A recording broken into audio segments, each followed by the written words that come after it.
Anastasia's Kararagi merchant path, Kararagi city-states, was the name of the country that emerged from the union of several cities. Although it had enough power to face the other three great nations, Lugunica, Wallachia, and Gustico, it is said that its foundation was full of difficulties and obstacles. Stranger, and the one who brought all these cities together to establish Kararagi was the famous Hashan of the Wilderness that became the first president of this country, said a man with a loud voice. Stranger, this guy Hashan is the boss in Kararagi, then? Asked a little girl's voice. Stranger, he was, but that was hundreds of years ago. Since then, it's always the president that rules around here. Stranger, president, and this person changes. Stranger, it changes whenever the president dies, or every 5 years when a new one is elected by vote. The rulers of the cities come together and elect the next president. Although nowadays this has become just a formality. Stranger, what do you mean? Seems like a good way of choosing a leader. Stranger, because if someone wants to become the president, all it needs to do is buy the rulers, be it with money, women, or booze. Hashan's philosophy died a long time ago. Stranger, in the end everything comes down to money, right? It must be tough, uncle. The sigh that the girl let out made even the man sigh as well. The problem was that his blow was so strong that it messed up her hairstyle. Stranger, hey, look what you did. I got all dressed up today and you are ruining it. Stranger, look at you, worrying about your looks. I miss the old Lil Anna that lived all dirty in the alleys. This way you will make me cry. Anastasia, that's because I get tips from the old geezers at the bar when I look pretty. If you give me 2, I can reward you with my angelic smile. She made her turquoise eyes shine, giving a mischievous smile showing her tongue. That gesture, showing that she was perfectly aware what her greatest weapons were, provoked a laugh from the man. Stranger, gah, ha, ha. You picked the wrong client if you are trying to sell your smile. I already bathed you. A silly smile won't be enough to take my money. Come back when you grow some boobs and ass. Anastasia, saying things like that and you are not even drunk. I have to get back to work. Tell me some more stories later. With a wave, Anastasia got back to work and Ricardo let out a sigh. He stretched a hand to grab his beer on the counter and noticed the empty mug. Stranger, here, another one. A woman, the owner of the bar, placed a new one on the counter.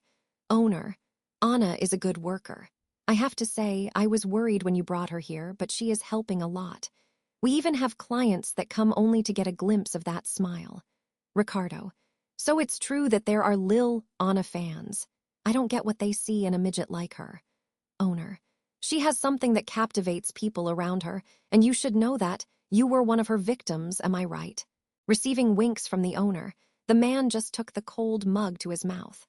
He was a demi-human dog with brown fur and a big muscular build, his living armor. A relatively famous mercenary that always visited the tavern when he had a chance. Owner, looks like Anna is enjoying the work here, and she helps me a lot. I hope she stays for long. Ricardo, I don't think so, no. Ricardo murmured to himself, something he hardly ever did. It is undeniable that Anastasia was gifted with the talent to be the poster girl for the bar. But, Ricardo, Lil Anna, living as a waitress for a nasty bar doesn't sound bad. It really doesn't. The man kept murmuring. Compared to the days when she lived with eyes of sheer hostility, the change was shocking. But Ricardo knew the real desires of the girl and the endless, pure ambition. Ricardo, and above all else, as a waitress, you won't be able to fulfill that promise you made to me. He unconsciously touched the collar around his neck and felt the cold, hard iron on his fingertips. That collar was from the time when he was a slave, and he kept using it after achieving his freedom as proof of his past. At the same time, he had the strange certainty that the girl would be the one to rip that out. Owner, hey, sorry to interrupt your daydream, but did you just call my bar nasty? Ricardo, oh, you shouldn't listen to other people's thoughts. Owner, you are the one that doesn't know how to talk low with this huge snout. Seeing the owner hit Ricardo with the tray, the whole tavern burst out laughing. Amid the spectacle, even Anastasia was laughing. That brought a small satisfaction to the dog man. Took about a month for his next visit to the tavern. Despite how it looked, Ricardo lived quite busy days and couldn't give too much attention to a little girl he randomly found on the streets. After all, paying the bills was the only way to keep his freedom.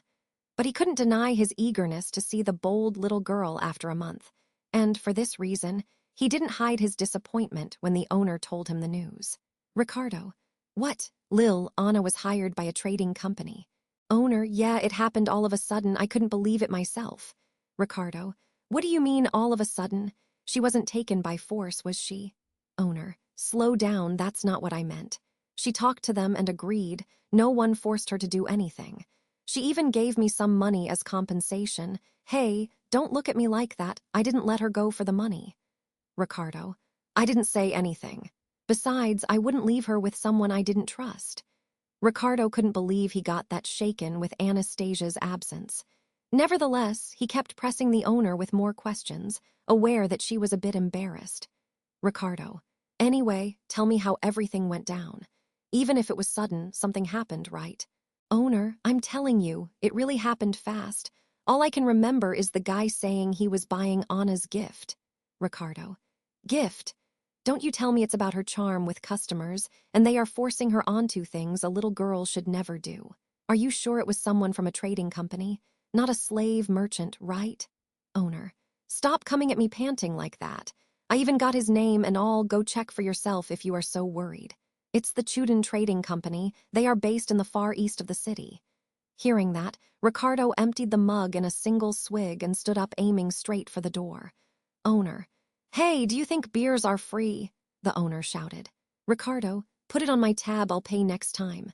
Owner, you are always like that, by the way. The woman was a little afraid to talk about, but she did it anyway. Owner, I think the guy who came to talk to Anna said something about tabs as well. Ricardo, what, tabs? Doesn't make any sense. Whatever, I'll check them out. With his objective set, Ricardo went into the streets like a bullet, going straight towards the Chuden Trading Company, not knowing the reason he was in such a hurry. 3 Chuden Trading Company belonged to the famous Rushika Trading Company conglomerate. Based in a strategic city that connected all commercial hubs throughout Kararagi, Rushika had a fast expansion in the hotel industry, and Chuden followed right behind it. As far as public knowledge went, Ricardo was not aware of any shadowy stories involving Rushika, and to his relief, the re-encounter with Anastasia was way easier than he anticipated. Anastasia, Uncle, hi. I was worried when you vanished from the bar. Did the owner tell you about my new job? When Anastasia saw Ricardo arguing with a guy in the reception, she came to greet him like it was nothing out of the ordinary. Relieved seeing the girl doing fine, Ricardo threw the man he was holding by the collars, astonishing everyone in the lobby that witnessed the scene. Anastasia, Uncle, did you get hired to fight with someone here? If that is the case, stop it before I get fired. Ricardo, I'm not liking this know-it-all face of yours, kid. As Anastasia clapped her hands with a big smile trying to de-escalate the situation, Ricardo soothed down. With the situation seemingly under control, the man hurled by Ricardo got up, looked at the girl and asked, Stranger, Anastasia, this man is? Anastasia, oh, Mr. Chuden, he is an uncle that I know. He was probably missing me because we didn't see each other before I left the bar. Ricardo, it's nothing like that at all, Yumai. Wait, did you just call him Chuden? Chuden, yes, I'm Chuden, company representative, pleased to meet you. Introducing himself with the same name as the trading company, the man was still young and a little overweight. His harmless facial expression was enough to tell Ricardo that he was not someone cut for violence. Ricardo, you are the one who stole Lil, Anna from the tavern then. I have nothing to say about that, no, but I'm the one who introduced her to the owner, you know. I'm just wondering what made you hire her. Chuden, I understand, you are worried about Anastasia. Ricardo, no, that's not it. Lil Anna, you are getting this all wrong, don't fool yourself. Anastasia, I didn't say anything. Startled by the comment from Chuden, Ricardo lost himself trying to justify his actions, which left Anastasia somewhat sad because, after all that happened, she was thinking that the dog man was worried about her. Seeing Ricardo's reaction, Chuden invited them to a meeting room so they could talk more easily, and when everyone sat down, he said, Chuden, basically the reason I hired her was love at first sight. Ricardo. Wait, what? Isn't that what Hashin called a lolican? Chuden. Hold on, it was just a way of saying. I fell in love with her gift. I'm sure Anastasia is a genius, and I'm not talking about divine protections. A real genius. It seemed a little odd how much he overestimated a child like Anastasia, and to Ricardo, everything sounded more like a fantasy, making him start to wonder whether leaving the little girl working there was a bad idea. Chuden, for example, do you remember the amount of your last tab at the tavern? Ricardo. I don't know, not the exact amount. Chuden, that's what I thought. But I heard about something that happened at the end of last month when the regulars went to pay their tabs. Please, try and guess what Anastasia did. Ricardo didn't answer, knowing that Chuden was going to say it regardless. Chuden, she calculated the amounts for all 20 customers without checking anything. Nobody seemed to be impressed by that, but I didn't let it go unnoticed. Ricardo, maybe she looked at the owner notes earlier that day. Chuden, impossible, she didn't know how to read at the time. And that's not all, she even mastered writing in just 2 weeks here. As Chuden shook his head, having a hard time believing all he himself was saying, Ricardo couldn't shut his mouth close. Anastasia seemed to be the only one having a hard time keeping up with the grown-ups' conversation. Chuden, now you probably understand the reason I hired her. I'm sure that Anastasia will become a monster in the future, one working for the Chuden Trading Company. Ricardo, you are going to use her for your own success, is that it? Chuden, I believe that both of us will profit from this, me and Anastasia. She perfectly understood all of this and accepted coming work with me, so you can't meddle. Apparently, Ricardo would never get a good image of Chuden. At the same time, he agreed that Anastasia had a promising future, and that's why he suggested, Ricardo, changing the subject a bit, this company is growing a lot lately. Don't you think you need a little more security? Chuden, how so? Ricardo, I'm sure you understand that several matters in the end come down to violence. And no matter how much money you have, it will not shield you forever. Don't you think it's better to be prepared? Chuden, are you offering to be our bodyguard? I wonder what you see in this girl.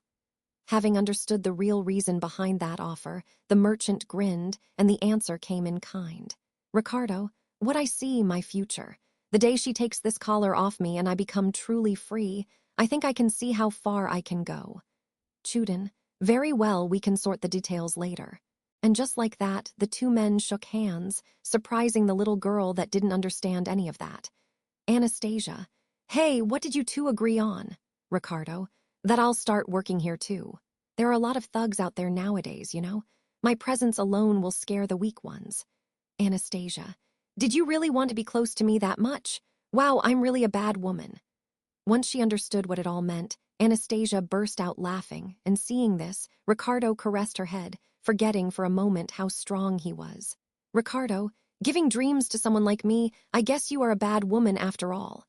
Saying that, the big man laughed, looking at the girl, pouting with her messy hair. The end.